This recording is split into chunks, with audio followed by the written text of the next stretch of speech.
The night the power went out, Marcus realized how fragile everything really was. The apartment in Columbus, Ohio had never felt smaller. The storm rattled the windows like an angry fist, rain streaking sideways across the glass, thunder cracking so loud it made the walls tremble. In the dim glow of his dying phone screen, Marcus watched his 7-year-old daughter, Ava, curl tighter on the couch, clutching her stuffed rabbit to her chest as if it could protect her from the dark. He had always told himself he could handle anything. Losing his job at the shipping warehouse. The stack of unpaid bills that grew like a quiet accusation on the kitchen counter. The divorce that left him with shared custody and a silence in his home that echoed every other weekend. But that night, with the city under a violent storm warning and the babysitter canceling at the last minute, he felt something he hadn't allowed himself to feel in years. Helpless. What would you do if you were him? If your child looked up at you with eyes full of fear, and you had no one left to call? Would you swallow your pride? Would you knock on a stranger's door? Marcus stared at the contact number he'd been given earlier that week by his neighbor, an older woman who mentioned a friend from church who sometimes helped families in emergencies. He hated the idea of asking for help. He had spent his whole life trying to be the strong one, the provider, the steady ground. But Ava's small voice trembled when she asked if the storm would break the windows, and something inside him broke first. He called. An hour later, when the rain had softened to a steady drum beat and the power was still out, a car pulled into the parking lot. The headlights cut through the darkness, and a woman stepped out with an umbrella that flipped twice in the wind before she wrestled it into submission. Her name was Hannah. She was in her early 30s, with chestnut hair pulled into a low ponytail and a navy coat that looked too thin for the weather. She introduced herself softly, as if she were stepping into sacred space. When she smiled at Ava, it wasn't forced or polite, it was warm and steady, the kind of smile that made a child believe everything would be okay. Marcus expected awkwardness. Instead, there was a quiet competence in Hannah's movements as she lit candles from her bag and set up a small battery-powered lantern. She had brought board games, coloring books, and even a thermos of hot cocoa. Ava's fear melted into giggles within minutes, and Marcus found himself standing in the doorway of his own living room, watching a stranger bring light back into it. He only needed help for one night. He told himself that again and again. Hannah sat cross-legged on the rug with Ava, patiently helping her draw a castle on a piece of paper, asking her about school, about her favorite books, about what she wanted to be when she grew up. Marcus listened from the kitchen, pretending to tidy up while his chest tightened in a way he didn't understand. It had been a long time since laughter filled the apartment like that. A long time since someone moved through the rooms without tension or resentment.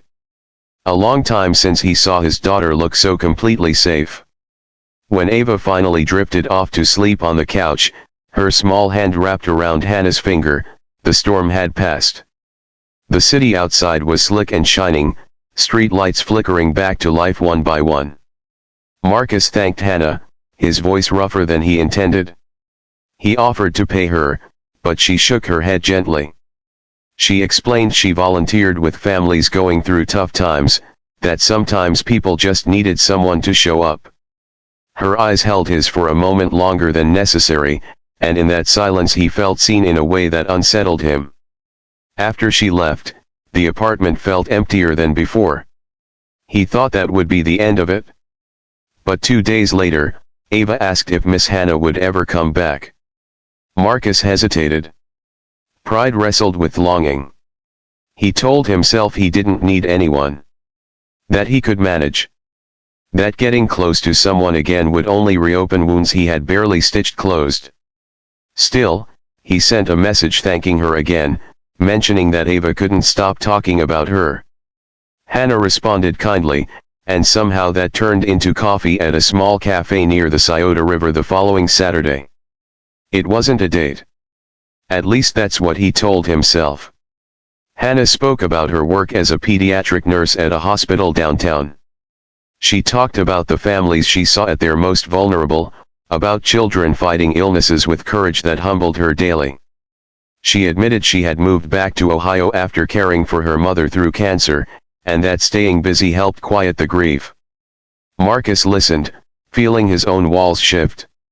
He shared pieces of his story too. The layoffs. The arguments that turned his marriage brittle. The nights he sat at the kitchen table wondering where he had gone wrong. He hadn't planned to say so much, but something about her steadiness invited honesty. Weeks passed. Coffee turned into walks by the river.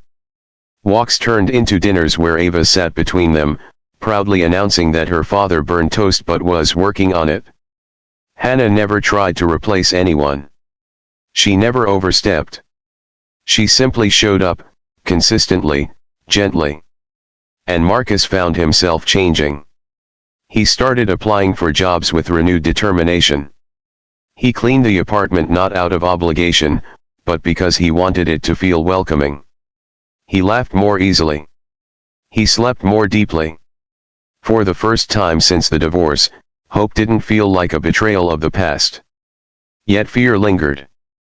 One evening, after dropping Hannah off at her apartment, Marcus sat in his car long after the engine had gone quiet. He was terrified of losing her. Terrified that she would see the cracks in him and decide they were too much. Terrified that Ava would grow attached and then be hurt. What if you were in his place? Would you risk your child's heart for a chance at your own? Would you dare to believe in something fragile and new? The turning point came unexpectedly. Ava caught a severe case of pneumonia that winter. Marcus spent sleepless nights in the hospital chair, watching the monitors blink, his heart pounding with every shallow breath she took. The smell of antiseptic and the hum of machines dragged him back to the worst memories of his life. Hannah never left. She arranged her shifts to be nearby. She brought Marcus coffee when his hands shook from exhaustion. She read stories to Ava when Marcus's voice cracked. She prayed softly at the edge of the hospital bed, not with grand gestures, but with quiet faith that wrapped around them like a blanket. In those sterile hospital halls, Marcus understood something profound. Love wasn't the fireworks or the dramatic declarations he once believed in. It was the person who stayed when everything was frightening and uncertain. It was the steady hand in the dark. It was the light in a powerless room. When Ava was finally discharged, pale but smiling, Marcus felt like he had been given a second chance at everything. Spring arrived slowly in Columbus, buds pushing through cold soil.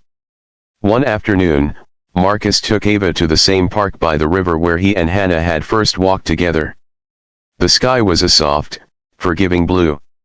He had no grand speech prepared. No elaborate plan. Just a simple truth pressing against his chest. He told Hannah he had only asked for help that stormy night because he was desperate. That he never expected her to become part of their lives. That he had been afraid to fall in love again because he thought loving meant risking everything. And it did. But he realized something else. Not loving was a greater risk. It meant choosing fear over possibility, isolation over connection. Hannah's eyes filled with tears that mirrored his own. Ava ran between them, laughing, unaware that in that quiet park, her father's guarded heart was finally opening. They didn't rush into anything. There were still challenges ahead. Finances to stabilize. Trust to build. Conversations with Ava's mother that required patience and respect. Life did not suddenly become perfect. But it became shared. Years later, Marcus would still remember that stormy night not as the evening he felt helpless, but as the moment he chose courage. The moment he swallowed his pride and dialed a number. The moment a stranger walked into his darkness carrying light. Sometimes love doesn't arrive with certainty or fanfare. Sometimes it knocks softly while the rain is falling, asking only to be let in. Before this story fades from your heart, tell me in the comments what you would have done if you were Marcus that night, standing in the dark with everything on the line. And if this story truly touched something inside you, if it reminded you of the power of kindness, second chances, and the courage to ask for help, please like, Share, comment, and subscribe so more hearts can be reached with stories that matter.